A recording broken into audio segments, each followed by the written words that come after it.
মোল্লা সাহেব বলেছে যদি এর মুখ থেকে এর বদন থেকে কৃষ্ণ নাম না ছাড়াতে পারে তাহলে একে মেরে ফেলতে হবে। এই কৃষ্ণ নাম ছাড়ছেও না, আবার একে হচ্ছে না। পেয়াদারা 5 জন পেয়াদা মিলে একসঙ্গে যুদ্ধ করছে। আর এ কোনো পীর নাকি সন্ন্যাসী নাকি কোনো সাধক ভজন কোনো এ তো মারলাম তবু এ কৃষ্ণ নাম ছাড়ছে না। উল্টে আমরাই কৃষ্ণ কৃষ্ণ বলে এতবার কৃষ্ণ বলে দিয়েছি, কৃষ্ণ নাম ছাড় বলে যতবার কৃষ্ণ নাম ছাড়া বলে ততবার পেয়াদা বলে বলা হয়ে গেছে। এই দেখুন বাবা, নামের শক্তি দেখুন, নামের শক্তিটা দেখুন। আপনি জ্ঞানতই বলুন আর অজ্ঞানে একটা আগুনে যদি আপনি হাত দেন, আপনি জেনেই দেন বা না জেনে দেন, আগুন যেমন আপনার হাত থেকে পুড়িয়ে দেবেন, একই রকম ভাবে আপনি জেনেই নাম সংকীর্তন করুন আর না জেনেই করুন, নাম তো করছি কৃষ্ণ। আমরা তার প্রমাণ কিন্তু পাই না করছি গো। যেদিন ভগবান বৃন্দাবন ছেড়ে মথুরাতে চলে গেল না, সেদিন সমস্ত বৃন্দাবন বাসা কাঁদছে। ললিতা ভাবছে হয়তো একজন কাঁদবে না, কুটিলা হয়তো একজন কাঁদবে না বাবা, সে কুটিলা কেন? এই কুটিলা সর্বক্ষণ নন্দের বেটা কানাই কানাই কানাই কানাই বলে সর্বক্ষণই তাকে বদনাম করে। ললিতা ভাবছে হয়তো এই কাঁদবে না।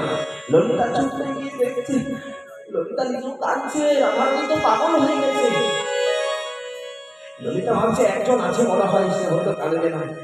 যে দেখছে কি জানেন না, তার দেশে দাঁড়িয়ে কপিলা জানছে কৃষ্ণ কৃষ্ণ তোকে ছেড়ে চলে গেলে, ছেড়ে চলে গেলে। ললিতা বলছে একই রে কপিলা, তুই এভাবে কাঁদছিস কেন? তোর তো আজকে খুশির দিন। যে কৃষ্ণকে তুই 2 চোখে সহ্য করতে পারতিস না, যে কৃষ্ণকে তুই এত গালি দিতিস, সেই কৃষ্ণ আজ বৃন্দাবন ছেড়ে মথুরা চলে গেছে, তুই এত কাঁদছিস কি জন্য বল?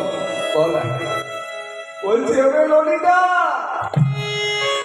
তোরা শুধু আমার বাইরের মনটাই দেখবি, তোরা আমার অন্তরটা দেখবি না।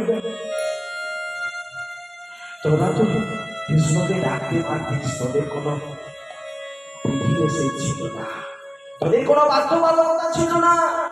কিন্তু আমি হলাম কি বিধবা নারী, আমি কি করে কৃষ্ণ কৃষ্ণ বলে কাঁদি? আমি হলাম বিয়ে বিধবা নারী, আমি পরপুরুষকে কিভাবে আমি ডাকি? তাই তোরা বুঝবি না আমার অন্তরের বেদনা। আমি তাই কৃষ্ণকে গালি দিয়েই আমি কৃষ্ণ ভজনা করতাম। আমি তাই আমি কৃষ্ণকে গালি দিয়ে আমি কৃষ্ণকে অন্তরে রেখেছি। কিন্তু সেই কৃষ্ণ আমাদের ছেলে বৃন্দাবন ছেড়ে চলে গেল। দেখুন মা, নামের তালিকা শক্তি দেখুন। কৃষ্ণ নাম হরিনাম বড়ই মধুর। শাস্ত্রে কি বলছেন? কৃষ্ণ নাম হরিনাম বড়ই মধুর। যেজন কৃষ্ণ বোঝে সে হয় বড়ই চতুর।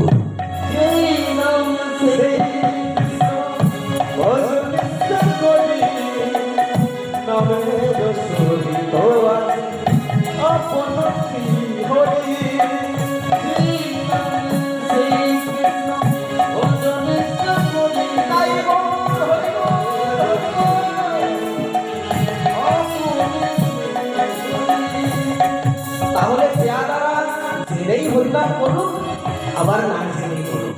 পেয়াদাদের তো ওই হরিনাম ছাড় বলতে বলতে হরিনাম বলা হয়ে গেছে।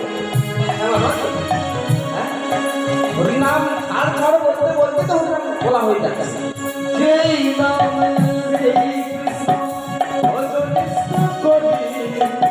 নামের সহিত আপন হরি, যেই নামে সেই কৃষ্ণ ভজন করি নামের সহিত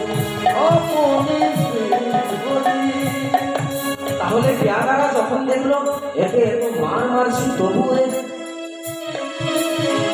যেই নামে সেই কৃষ্ণ ভজনে করি নামের সহিত আপনি সেই এত মার মারছি তবু কৃষ্ণনাম ছাড়ছে না।